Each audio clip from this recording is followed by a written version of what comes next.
Hey, we're so excited to announce that our family is growing. We get the opportunity to adopt 3 sweet, beautiful girls, and we are just excited to announce it and excited to share that news with all of our friends, all of our family, and our community around us. Yay! Can you say hooray? Hooray! Sisters!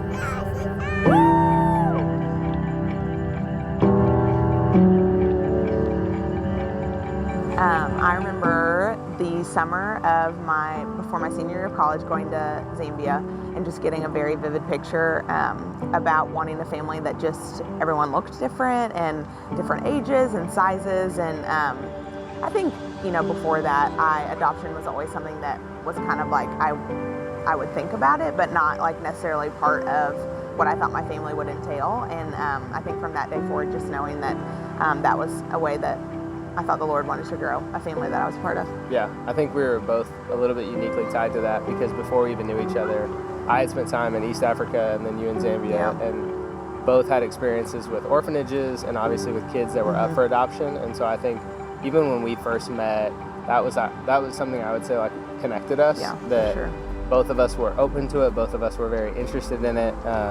And so to see kind of 4 years later that like kind of small seed kind of come into something like this, even in a different way, because obviously I don't know that a lot of people like set out to expand their family by 3 kids, but I think it's one of those things where like we knew that was their story, and so to kind of know their story and then to like want our stories to come together and really feel like God had kind of called us to bring our stories together, amidst some of the confusion or amidst some of the unknowns. Just knowing that that was going to be part of our story. We really came across these girls almost a year ago, and through a number of different circumstances, including the licensing process and everything. Once we finally got licensed, once we finally knew that it was going to kind of go for sure that we were going to foster and look at adopting, we reached out to their caseworker and had talked to foster mom and just got to learn a lot about the girls themselves and kind of their story. And so I think that kind of started the process. It was almost a year or so in the making. But we've gotten the opportunity to spend time with them, for them to just kind of stay with us and get to know us over the last few months. And it's kind of just been surreal, but also one of those things where almost every single time that we kind of walked away from time with them, we're like, man, we're falling in love with these girls. And they do feel like our family, and they do feel like our kids. And that means we discipline them like our kids. That means we love them like our kids. And so it's not always beautiful or amazing or anything like that, but it does feel like family. So there are 3 girls. Tanaya is 6 going on 7. Kanaya is 4 going on 5, almost 5. And then Anaya is 3 going on 4. They are hysterical. They love each other a lot. Such good sisters. Yeah, they're such a cohesive unit. When one isn't with the others, it's noticed, and their presence for sure is missed. They're hysterical. They're definitely sisters as much as they love each other. Their arguments and these are my clothes and this is my toy, and but it's just sweet. I think my mom said a couple weeks ago, it's amazing to see just how the Lord makes kids that are going to go through a lot just much more resilient. Like they roll with the punches. They're so flexible. I don't know. They're just really good kids for what they've been through, and they've, I think shown us more of who the Lord is in the last month than we could have ever dreamed. So we love them. Yeah, we do. And I think it's funny, just they're so different. Tati, or Tanaya, the oldest one, is such a big sister and so helpful and such almost like a motherly figure. For sure. And so it's been fun to kind of see that express itself, but then also kind of allow her to just be a kid and to not feel a weight or a pressure to like take care of her other sisters all the time.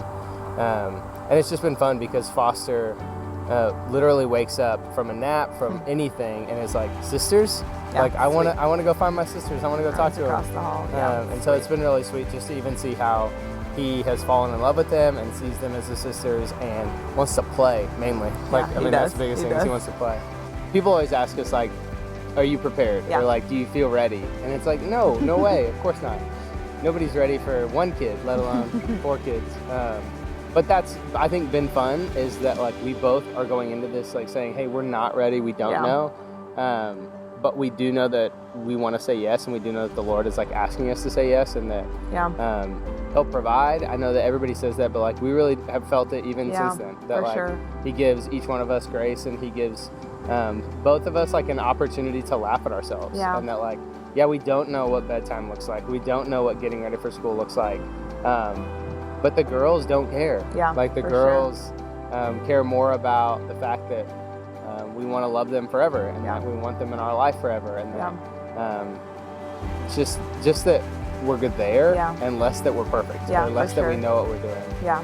And so it's been a little bit comforting in that, but also it's been like revealing of like how we need to let some stuff go, and how we need to roll with the punches and roll with some of these different things. And we're learning a ton about them. We don't know everything about them, obviously, but they're also learning a ton about us. So. I think something that Tay and I both learned through just being able to like partner with people that are in ministry in different seasons of our lives. I graduated college, and a few of my friends went on student staff, and we were able to support them financially monthly. And I think that comes back into play now, because at the time we weren't able to be in ministry in a capacity that we wanted, but we were able to partner with people that were doing something that we admired and really felt like the Lord was asking us to support them. And so it's really sweet now to be on the other side of that and like need a lot from people, whether it's clothes or toys or, sports fees. Like there are just a lot of things that we're going to need help in. And I think number one, not being too prideful to not be able to ask for that, because like we need it. And I think just a constant theme in my life from the time that I started walking with the Lord was I'm not self-sufficient. Like I need Him and need His grace, need His mercy. And I think we're seeing that come up time and time again with these girls. Like we need every single day the Lord's strength and provision to make through the day with them. And so I think we're just truly in a place where we hope that people feel called to partner with us, because I've had several people tell me, I'm never going to adopt 3-4 kids, but want to be a part of this with you guys, so how can we do that? And so I think it's just sweet to be in a position now to receive in a way that we've been able to give in the past.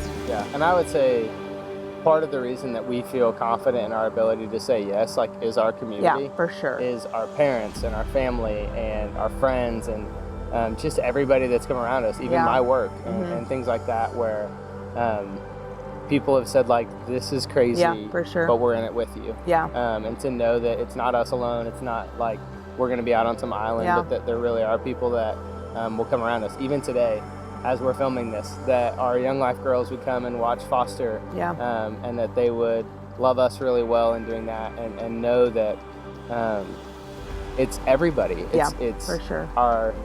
The oldest people we know and the youngest people we know. For sure. And so it's just been really, really fun to be humbled by it, but also like let people in and let people do this with us.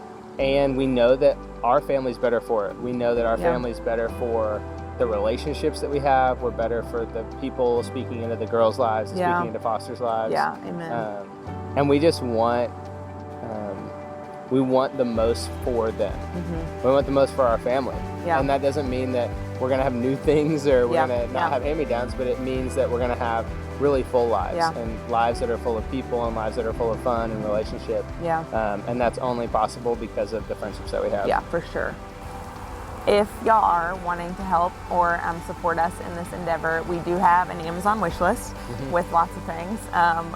Sporting equipment and winter coats and pull-ups, and you made it. What's on it? Lots of stuff. So we'll have a link with this video for that. But feel free. We are so open. If you have other ideas or if there are other ways that you feel like we could use your support, please reach out to either Camry or I in any capacity, because we're totally open to it, and we are really excited for this adventure.